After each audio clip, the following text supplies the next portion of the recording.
All right, Cappy. So this week from Lay Vampire, you pulled discipline, training, consistency, and practice. And then from Chakra Wisdom, you pulled mysticism.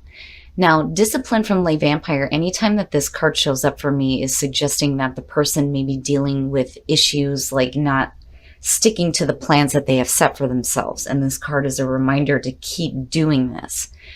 Discipline is saying that you have the ability to create, the program of change in your life, but you have to stick to the commitments that you have set for yourself. But when you're looking at it with mysticism, it's one of two ways. It's one of these things where, for some of you, it may be a situation where you're getting like unknown motivation to do something. And discipline is saying, yes, you need to start working toward this or continue to do that. The other part of it, though, is, again, this shows up when people start to falter. And it may be because you don't know what's going to happen. Mysticism is saying to trust in the intuition, trust in your intuitive knowing, and trust in the unknown. Intuitively, you know that you need to continue to work for this, then you need to keep doing that. But, if you don't know what the results are going to be, it's saying that you need to continue doing this anyway. Right? Have faith in the unknown and just continue to work toward it. All right, Cappy, here we go. Here's the energy coming through, the Three of Wands. Talking about not knowing what's going to happen. Looking at the Three of Wands as a signifier, this to me is one of those cards where typically in a lot of decks you see this. The Fool and the Three of Wands, both of them are looking out over the cliff. The difference is with the Three of Wands, you should already know what to expect because these are the things that you have set into motion. But you're in a period here of like waiting to see what is going to develop. This could be a situation here where you started putting in some effort here and now it's like you're waiting to see what's going to happen. And like you may not know, even though you should already know. It's weird. It's weird. Oh, shit. Oh, shit. Cappy, so the Two of Cups. When I look at the Two of Cups, for me, there's a stronger sense of relationship happening here than more so than the Lovers for me. And that could just be because I'm a water sign. But it's more, the description of the card too, because when you're looking at it, these are two people who are so absorbed in each other that nothing else in the world exists. Emotionally, they're sharing everything. And they are so deeply connected. And this may pertain to you not knowing where the progress is going to lead within a relationship. Oh, in the present, the Seven of Wands. So, when I see the Seven of Wands, it's one of those cards where, automatically I feel like the person is going, I'm not taking this shit anymore, right? This is how I feel. This is what I stand. This is how, or what I'm going to do, right? It is about using your voice. It is suggesting that for some of you, it may be a situation where people like are opposing you and opposing what you're doing here, right? But I kind of get the feeling that there's a need here for you to start using your voice. Like I'm almost like seeing it in the reverse. Future conditions, and there you are, right? Looking at the Queen of Pentacles as future conditions, especially when you're looking at the Three of Wands, that to me is, a successful person. It's not, the King of Pentacles is the pinnacle of success, right? The Queen of Pentacles very much is about, this is the person who is creating this stable, secure foundation, the stable, secure home. They're the ones that bust their ass all day, pay the bills, make sure everything is good at home, right? They lay down that strong foundation. And I definitely do feel like this is you in future conditions. Now, for some of you looking at the Two of Cups, it could be a situation here where you are dealing with another earth sign. Cap, Taurus, or Virgo, right? And again, for a lot of you, it may be a situation where you're looking for progress within a relationship. But I think there is a need here for you to use your voice. But also, I feel like you need to be true to you. Because again, the Seven of Wands, look, I'm not taking any more shit within a relationship, right? I'm going to be true to myself. And I'm going to be like practical about it, You're not being over emotional. You're not being too, logical. It's not that you're not smart about it, but it's not like you're being too mentally critical about the situation. You're just being you. You're being practical. You're more concerned with the long term than the short term. But for some reason, there's a need here for you to start using your voice. Oh yeah, your best path to follow. Again, looking at the Knight of Pentacles, looking at the long term. And then the other thing too is this is really slow progress. Really slow progress. And it may be because there may have been some difficulties within a relationship, looking at the Seven of Wands. But again, with the Knight of Pentacles, it's, practical energy. It's practical energy. You're laying down, plans for your own long-term security and stability, especially when it comes to relationships. Now, when you're looking at the Knight of Pentacles, though, this is one of those cards for me where when I see that and I see relationship cards, it's like this is a friend. This is somebody who, is like more interested in like their own financial security. They're more interested in earthly possessions than they are anything emotional, almost. And it's not like, necessarily a bad thing. It just, they come off more as like the friend. And it could be somebody that you're working with. And again, I still have that feeling where some of you may be dealing with another earth sign. But I do, get the sense here, though, too, that with the Three of Wands, right, you're looking for long-term stability.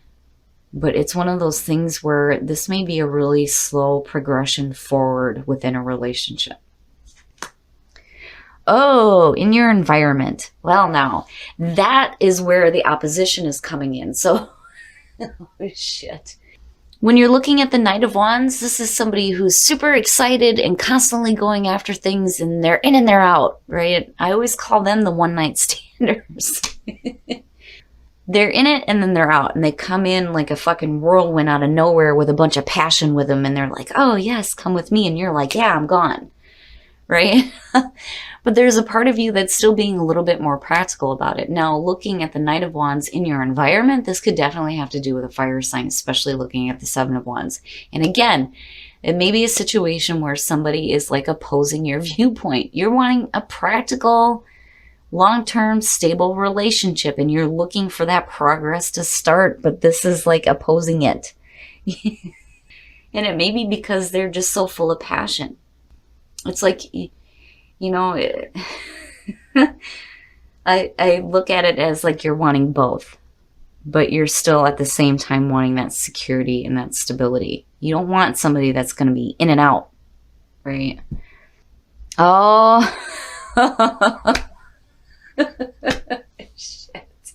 In your environment, the King of Wands, looking at the Knight of Wands, or your hopes and your fears. Looking at the Knight of Wands, here's the thing, when shit, I'm like hearing it all at once. When you're looking at the King of Wands and your hopes and your fears, again, this has to do with a fire sign, Aries, Leo, Sag. Okay?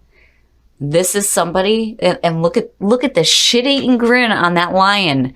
I'm telling you, you see that? You're hoping for, him to like, him or her to get a little bit more wisdom here with the way that they are, because they are so full of passion, on the go and on the move, and they're doing things all the time, and you're wanting them to settle down just a little bit, and let's look at the long term, and let's start to get some progression forward within this relationship. But he's like, oh my goodness. This is somebody who I don't feel like they have any bad intentions. That I will say. I just think that they're, it's funny because I get the feeling of somebody who's like a smart ass, right?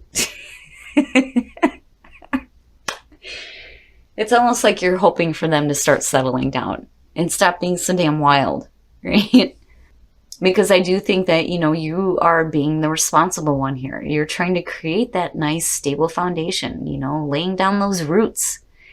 You're the one that's making the comfortable home while he's all over the place, And again, this could be male or female both ways. But I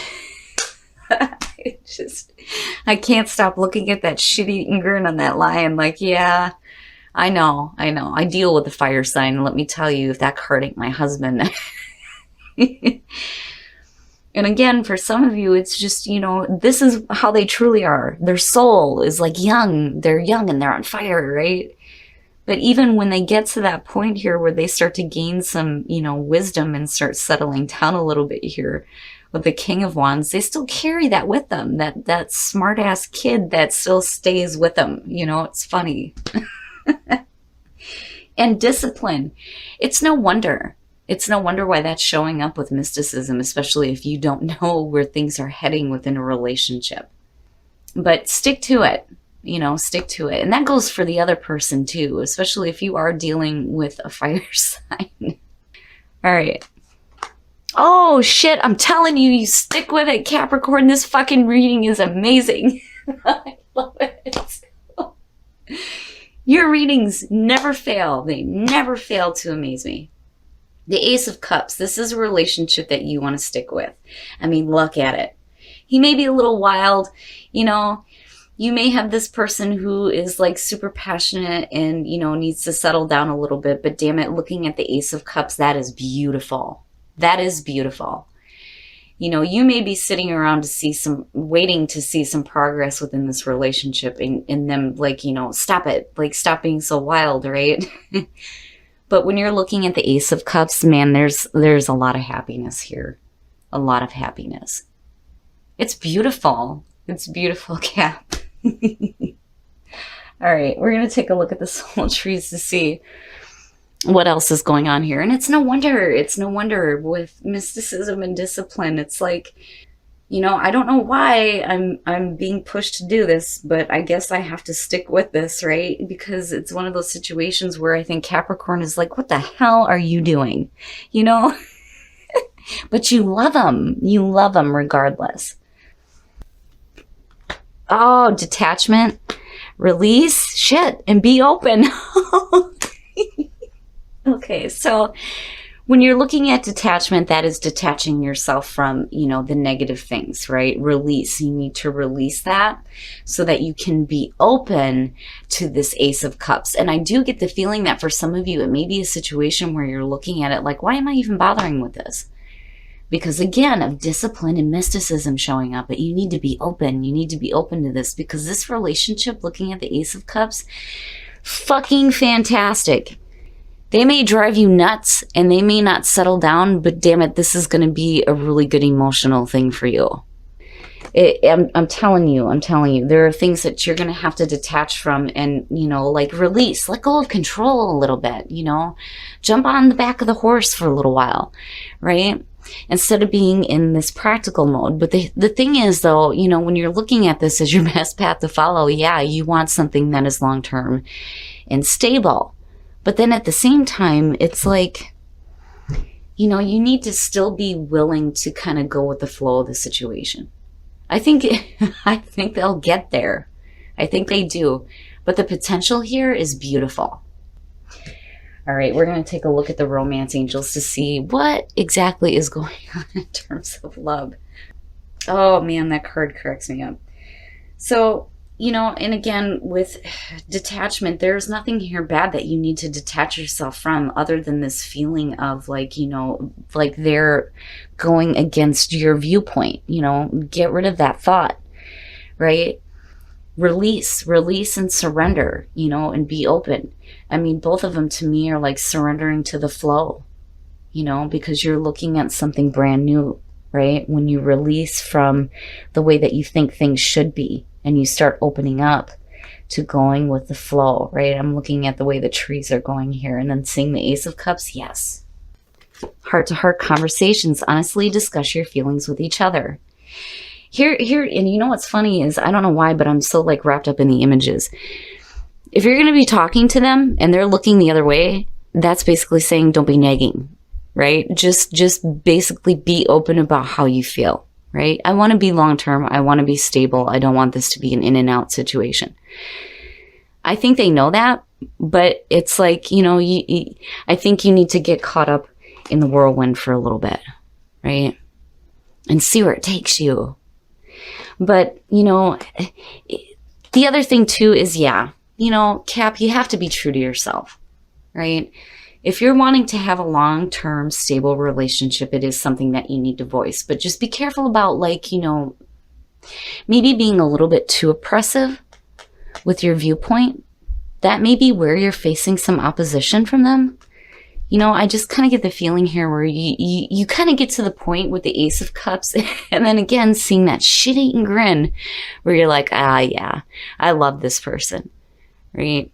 It's beautiful, Cap. I love this reading.